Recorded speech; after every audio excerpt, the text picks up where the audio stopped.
Magnifique. Ça va très Bàyyi la bien. mu nuyoo. Bonjour à tous les téléspectateurs. Vous m'avez beaucoup manqué. Donc aujourd'hui, on va parler d'un sujet hyper intéressant. Voilà. Voilà. C'est quoi le coaching déjà? Parce qu'il y a beaucoup de confusion. Hein. Bon. Alors le coaching, c'est un cadre d'accompagnement pour permettre à la personne d'avoir une croissance personnelle et une croissance professionnelle. Parce que le coaching aujourd'hui reste le levier le plus efficace pour développer un humain. Et développer un humain commence par le développer dans sa vie personnelle, Absolument. ses valeurs, l'aligner, lui donner un cadre où il réfléchit à sa clarté, à ses objectifs, à son questionnement intérieur et à son dialogue intérieur. Et le développement professionnel, c'est toute la partie carrière. Mais quand on n'a pas réglé les problématiques de sa vie personnelle, souvent on va retrouver justement des certaines limites dans la carrière. La sociabilité. Voilà. Au-delà de ça, on a la pensée critique, on a le fait d'avoir des objectifs clairs. Vous allez voir en entreprise des gens qui vont se disputer des postes, mais ils vont le faire par réflexe, mais s'ils rentrent dans un cadre de réflexion, ils verront que ce poste ne les intéresse même pas. Donc, c'est hyper important d'avoir cette clarté qui permet de faire le choix de ses combats, parce que tous les combats ne sont pas forcément utiles, et de faire le choix de sa posture. Et souvent, le coach professionnel va aider la personne qui est prête, qui est décidée et qui demande de l'aide. Qu'est-ce qu'une personne Voilà. prête Une personne qui a prête, besoin d'aide? en tout cas, ce qu'il faut comprendre, c'est se lever et coacher quelqu'un qui vous a rien demandé. C'est comme essayer de forcer un café à quelqu'un qui vous a rien demandé. Donc, la première chose en coaching, c'est que la personne C'est qui veut d'être être conscient coachée de ses doit, problèmes. voilà, D'avoir doit des problèmes. avoir un certain niveau de conscience de son problème et doit chercher son coach et venir lui dire « Bonjour, je cherche un coach, voici mon objectif ». Et même si l'objectif n'est pas clair, c'est pas grave. Ce qui est important, c'est juste le déclic et le niveau de confiance. C'est le rôle du coach dans sa posture d'aider la personne à clarifier ses objectifs pour qu'à la fin du coaching, il puisse évaluer. Est-ce qu'il Quelle a doit quitté être la un posture point du coach? A à un point B? Alors, Momonia, vous avez une question? Oui, mais Oui. coach, c'est un métier, c'est une profession. exactement. Est-ce que c'est régi par voilà, des règles? Exactement. Avec voilà, Oui. une convention? Oui. Ou est-ce que peut-être ici il y a, comment on appelle ça, il y a Des sanctions qui accréditations, des des trucs. accréditations et puis peut-être bon, voilà, des éléments d'identification, n'est-ce Oui, pas? Des il y en gens a. qui appartiennent effectivement à ce corps. Exactement. Et comment se défendent-ils face peut-être bon, maintenant voilà, au mimétisme?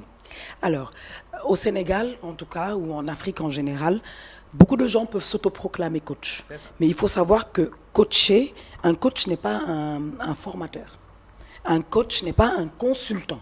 Même si beaucoup de consultants sont devenus coachs et beaucoup de traîneurs ou formateurs sont devenus coachs. Le coach a un rôle d'accompagnement. Le coach ne donne pas de conseils. Le coach ne vous dit pas ce qu'il faut faire. Il vous crée un cadre de réflexion qui vous permet d'aller chercher les réponses parce que tout le monde a les réponses en son fort intérieur. Si je dois vous coacher aujourd'hui sur vos valeurs, je ne vais pas vous dire les meilleures valeurs. On va avoir la discussion de, selon vous, c'est quoi vos valeurs? Vous allez lister dans un premier jet, mais vous allez me dire, mes valeurs, c'est l'intégrité, je ne sais pas quoi, je ne sais pas quoi. Mais quand on va regarder dans le comportement, on va voir, par exemple, qu'on utilise beaucoup de mots dont on ne connaît pas forcément la signification. Quelqu'un va te dire, par exemple, la bienveillance fait partie de mes valeurs, mais cette même personne-là va avoir un langage très agressif, etc. Donc c'est important d'aider les gens dans ce processus, justement, à mettre les mots sur qui ils sont, parce qu'on a l'intuition de qui on est. Et quand on éclaircit ces valeurs-là, ça permet, quand on prend des décisions, je donne un exemple, vous travaillez dans une entreprise, et pour vous, par exemple, le fait d'être honnête est une valeur essentielle, une valeur phare. Vous travaillez avec un collaborateur, il vous vole un document, ou il vole au niveau de la caisse.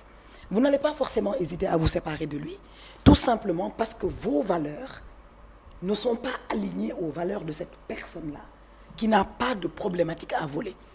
Donc, quand tout ça c'est clair, quand vous allez prendre une décision, vous n'allez pas avoir le questionnement, est-ce que dama koy dàq, est-ce que duma ko dàq, est-ce que je reste avec lui? Je vois beaucoup de femmes qui ne savent même pas s'ils peuvent rester avec un homme ou pas.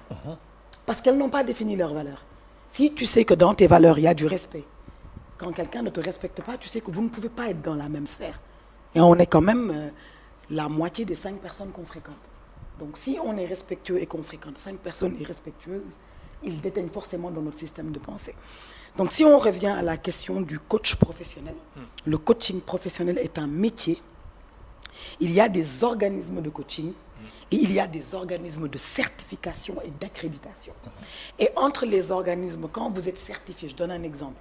Moi, je suis certifié PN, donc j'ai une certification canadienne en art du coaching et en sciences de la nutrition pour mes besoins personnels et ceux de mes clients. Mais j'ai des accréditations, j'en ai 10. Et je rappelle aussi que depuis ACE, lundi, c'est la semaine du coaching initiée Semaine par la internationale Fédération du coaching. Absolument. Alors, ils sont là à Dakar pour toute la semaine. Au niveau du CESAC, il y a des ateliers de coaching gratuits. Absolument. Mais le premier jour, lundi, ils ont vraiment posé la thématique de innover, célébrer, élever. Et ils ont beaucoup parlé de la posture du coach, qui vraiment doit créer un cadre safe, un cadre régi par l'éthique et la déontologie. Mais ça, on parle du métier. On parle du métier. Mais là, je parle du patient. Voilà. Parce que je considère les autres Voilà. comme des patients. Mais êtes-vous conscient que nous sommes tous, entre guillemets, un peu malades? La vérité, c'est que le coach n'est pas un médecin. Le coach, c'est juste quelqu'un qui vous permet d'avoir un levier. C'est comme un tremplin. Quand quelqu'un, par exemple, est un peu froggy sur qu'est-ce qu'il doit faire de sa carrière, il a les réponses. Mais il a besoin d'un cadre de réflexion dans lequel on l'écoute, on écoute le problème et on pose les bonnes questions. Et parce qu'on pose les bonnes questions, la personne va vous dire, mais finalement, moi je me rends compte que j'aime vendre en fait. C'est juste que je ne suis pas dans le bon Mais cadre. nous vivons en société, Côte d'Ivoire. Voilà. Est-ce que ça ne peut pas être un obstacle? Pas du tout. Mieux se connaître est toujours un outil qui permet d'avancer plus vite. Parce qu'on est en société, mais nous sommes des individualités. Nous devons choisir les cadres dans lesquels nous travaillons.